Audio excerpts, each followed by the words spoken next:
Aloha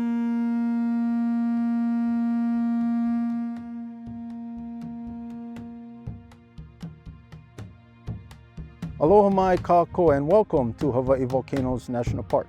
I'm Ranger Keone.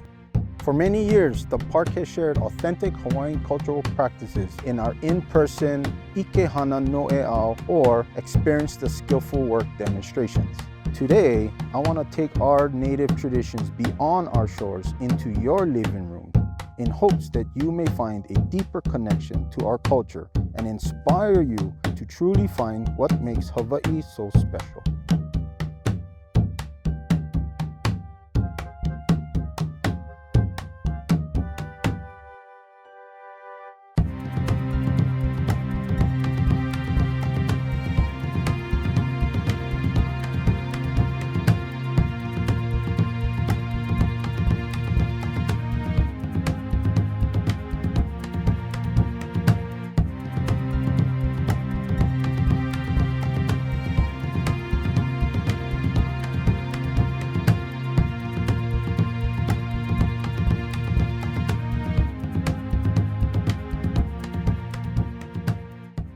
So hele mai, make ready, and let's learn together.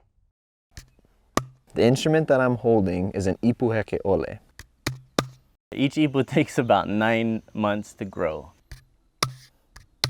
Ipu Heke ʻOle are important to the art and practice of hula because it allows hula dancers to stay in sync as they tell their story through the hula they're dancing. Sometimes I'll make an ipu and by the time it's done, I didn't even know how it got done.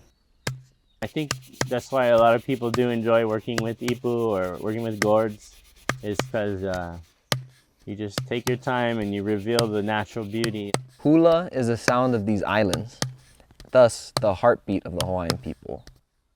Aloha, I'm Ranger Sean. Aloha, I'm Kaleem. Join us as we make an Ipu Heke ʻOle. Aloha kākou.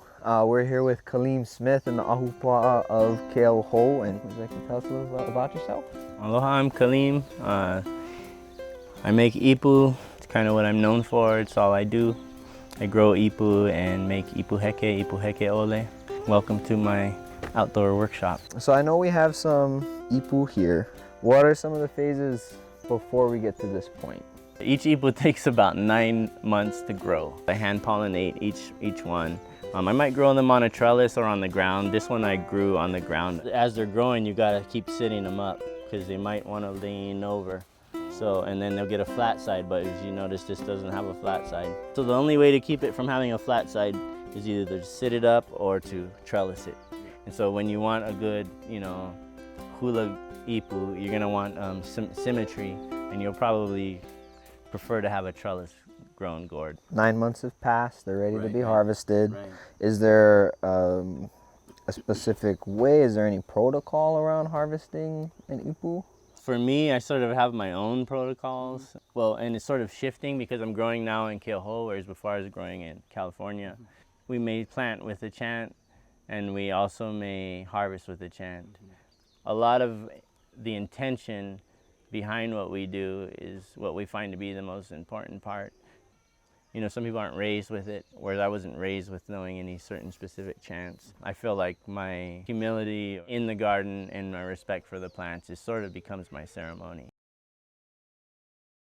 So we harvest, and now... Just to take us one short step ahead, this morning I cut the tops off.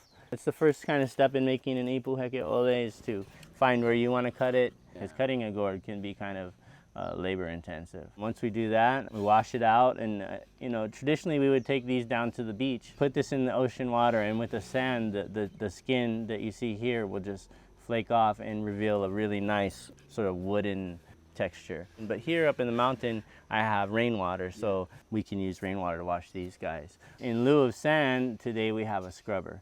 Okay, so do we just jump in and start scrubbing Well, away? we don't usually just jump right in. If we were gonna do a workshop or something like that, or if we were just gonna work on ipu here at the house, we always make sure we're sort of in the right frame of mind. I wouldn't recommend, say, coming right in from town and getting right to work on an ipu, but usually take some time for yourself to have a good pono or or good positive thoughts. I don't work on ipu every day. If I'm not feeling, good in some way, then I will put my ipu work aside until I feel like I'm in a good place. A lot of our energy is transferred to the ipu, so if we're not feeling good, the ipu may end up cracking as we're working on it. It just sort of happens that way, or you may end up dropping it and because you weren't, say, maybe paying attention or something. So with ipu, the mana that I put into that ipu is going to be the mana that is carried on through that the user of that ipu. Once you can have a positive thought life and feel good about that and just being in the moment, then you'll be ready to touch an ipu. So this is rainwater that I collected. What you'll do is basically get it wet and then go ahead and scrub until all that stuff comes off. And then just keep getting it wet as you go, and the water will sort of rinse off. See that? Yeah. It's almost glowing. In the end, when we put the kukui oil, it'll bring back that nice natural shine. Before, I was taught by family members, by the late Donna Mae Jensen and her late husband. When they taught me to just only use kukui oil, not to make it real shiny. You know how you might see some ipu are shined up, or maybe they're varnished with some artificial varnish, but we only use kukui oil in our ohana, unless someone asks for something else. So as you scrub your ipu, you bond with your ipu and you get to know all of its different curves and characteristics. What are some things that you tend to think about? Like, do you think of like a nice song to keep you in a good mind frame? No, I usually am thinking about whoever it's for, Yeah. and whatever that conversation was that I had with the person. Sometimes I'll make an ipu and by the time it's done, I didn't even know how it got done. It's like it just got made and there I'm just sitting there. So sometimes I'm not thinking anything, and sometimes I might have a certain thing on my mind. I find it sort of meditative, really. So it is a way to just focus on one thing. I think that's why a lot of people do enjoy working with ipu or working with gourds, is because you just take your time and you reveal the natural beauty. A lot of it's not really your doing, it's just sort of this natural, beautiful thing that you can help to bring out its potential, like you're doing right now with these beautiful designs in this gourd. I never realized this until like just now. My childhood smelled like ipus. I don't know, I feel like a 5-year-old again, running around Keaukaha. Yeah, the ipu do bring back a lot of memories for people. Yeah. And especially of grandparents, or if someone had an ipu in the room, a lot of times like a child will remember that. Yeah. And so, when we make ipu and we're creating that again, and then that ipu can tell your story. And the cycle continues. I mean, it used to be every Hawaiian would have had one around in some form for whatever they needed it for. In fact, they would give them names and things, right? I was just about to ask. The Ipu Heke might have a name. There's one at the Bishop Museum named Ko'alele. Ko'alele? Ko'alele. When you get to go to the Bishop Museum and you see ipus inside of the collection, do you get how would you describe yourself? Do you get super excited like a kid? Definitely. In a candy shop? Definitely. Well, it's like you become in conversation with somebody who lived 100 years ago or more. Yeah. When you can see what they did and understand what they did, then it's like talking to someone from the past. So yeah, I enjoy seeing them in museum settings. Of course, I really enjoy seeing them being played too. Yeah, that looks good. Looks like you're done there. Sweet. Yeah. So I'll use my little one to show you what to do with yours. Okay. I like learning by watching. Oh. So here's one for you. Okay. So these are just a dowel with a bent piece of metal in here that has a disc welded to the end, and it makes a nice scraper. So you'll feel the gourd and it'll It's kind of like scraping a dirty pot or something that has some caked on food or something that you want to scrape off. You can put some pressure to it. And as you scrape all of the insides out, it's like cleaning a pumpkin or a jack-o'-lantern for Halloween. So once you scrape, then you just pour out your seeds. In old times, what would they have used? You know, it's funny how we talk about old times, because some of my tools are very basic. Sometimes I just use a stick, like this one. So I just sort of shave down the edge. Yeah. And like a lot of times just to get in the very middle of a gourd, this helps me out. So you can use bent sticks to really get in there. You could also use water and let it soak in there for a while, but you might weaken the gourd. So oftentimes I'll use something as simple as a stick with a sharpened edge. Back in the old days, they might have also used shells. You could put a good edge on a shell. Yeah. And then it can be used to scrape. But you know, just the simple old stick. It's not so much what did they use in the old days. I still use it. Yeah. I still do this. This one's gonna be for my daughter. Oh. She's ready for her ipu now.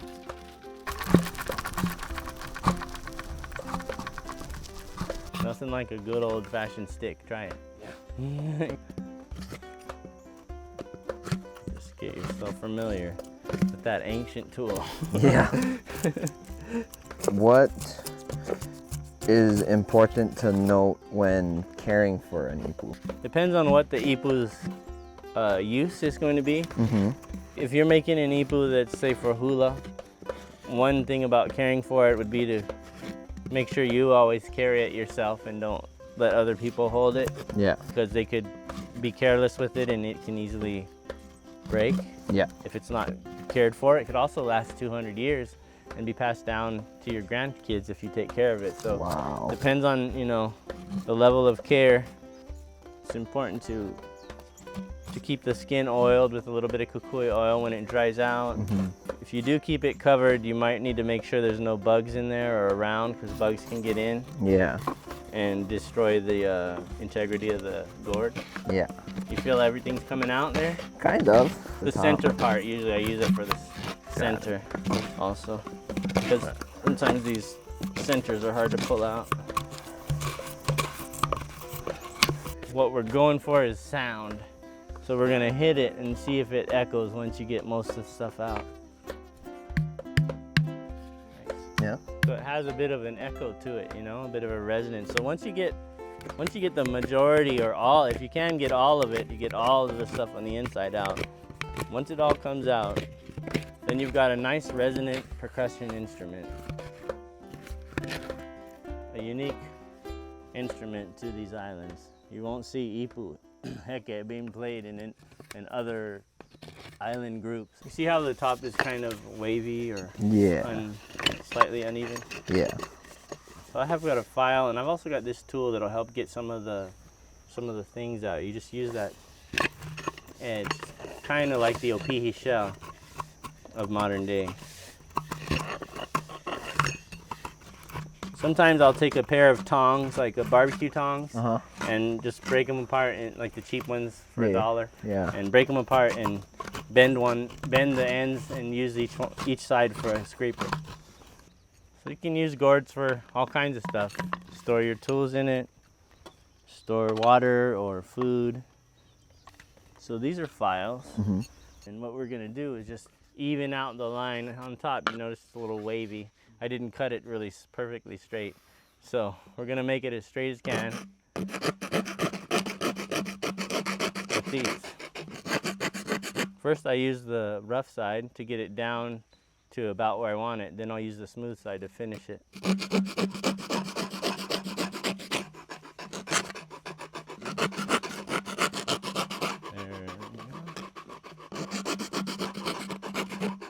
An inside edge is kind of jagged maybe, so you don't want to just even it out.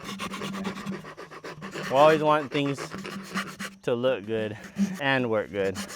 Yeah. Now we're going to go ahead and put a kaula on it. Okay. So hold on to your ipu. Okay. you'll notice I put a little string on, wax thread, and I made it easy to feed that thing through the hole. So what you're gonna do is take that wax little pico and see the hole that I've pre-drilled? Yeah.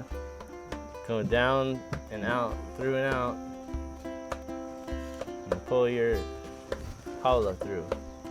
It's just it's a piece of, you can braid something, or I use paracord because it's what I use in my gardens for the trellises. Break it off. Boom. Wow. Nice, huh? Yeah. It's like it's becoming something now. It's got some potential and purpose. Yeah. Good job. Thank Mine you. still has to be washed, but I'll do that later. Gotcha. So I see like all these like kind of whiter. Is that it drying out? Yeah, Yeah. so now we gotta put kukui oil on there. So we can take the nut, we'll crack them open, and use the inside to give a nice oil sheen to the ipu. Talk about traditional tools. How about 2 rocks? So what we would do otherwise is we would roast them, you know, and do it like, you know, roast them for about 20 minutes, get that, and then crack them open. And when you roast the seed, it takes out the water. There's a lot of water in it. So if you roast it for about 20 minutes, then you can desiccate it and make it more oily. So that's the perfect one. You could really rub that into the ipu. Now we will take a little bit of that kukui nut and just whatever you can hold on to and just rub it in. Oftentimes we would maybe put that in a cheesecloth and mash it up and create a nice sort of oil cloth.